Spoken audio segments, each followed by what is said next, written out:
ধামরাইয়ের বিস্তীর্ণ এলাকা জুড়ে এখন সরিষার হলুদ ফুলের অপরূপ দৃশ্য।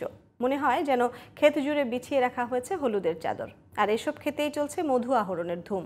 সমন্বিত এই চাষে সরিষা ও মৌচাষী উভয়ই হচ্ছেন লাভবান। সরিষা ক্ষেত থেকে চলতি মৌসুমে প্রায় $1.5 কোটি টাকার মধু উৎপাদনের আশা করছে উপজেলা কৃষি অফিস। ধামরাইয়ের প্রতিনিধি আয়ুব খানের পাঠানো রিপোর্ট জানাচ্ছেন সোহেল আহমদ।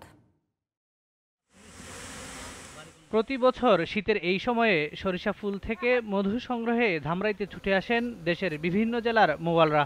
এবারও ফরিদপুর, রাজবাড়ী, টাঙ্গাইল, খুলনা, বাগেরহাট ও সাতক্ষীরা থেকে মধু সংগ্রহ করতে এসেছেন অন্তত 50 মৌয়াল।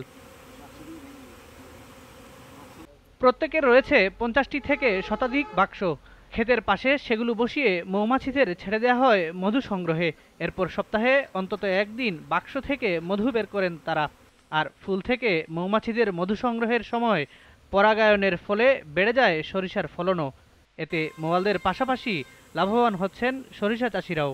109টা বাক্সে ধরেন 4 থেকে 4.5 টন, এবং আমি অনেক ভালো আছি এটা করি, এবং সরিষার জন্য অনেক উপকৃত, কারণ সরিষার পরাগায়ন হচ্ছে, সরিষা 100 মানে ফল দানা হচ্ছে। খাঁটি মধু পেতে মৌয়ালদের কাছে ছুটে আসেন অনেকে। কম দামে মধু কিনতে পেরে বেশ খুশি ক্রেতারা। খুবই ভালো মধু এখানে পাওয়া যায়, যেন আমি শুনি, আমি আসছি এখানে মধু নেওয়ার জন্য। ধামরাইয়ের মধু অনেক ভালো, তাই আমি এখানে মধু নিতে এসেছি। সমন্বিত এই চাষে সরিষা ও মৌচাষী উভয়ই লাভবান হচ্ছেন বলে জানালেন উপজেলা কৃষি কর্মকর্তা। মৌচাষীরা বিভিন্ন এলাকা থেকেও এই ধামরাইতে মধুর সংগ্রহের জন্য আসেন। ইনশাল্লাহ এবছর যেহেতু সরিষার আবাদ ভালো হয়েছে এবং উৎপাদন অনেক বেশি হবে, আমাদের লক্ষ্যমাত্রা অনেকটা রেকর্ড পরিমাণ উৎপাদন হবে আশা করি। চলতি মৌসুমে উপজেলার 16টি ইউনিয়নের 7,220 হেক্টর জমিতে সরিষার আবাদ করেছেন কৃষকরা।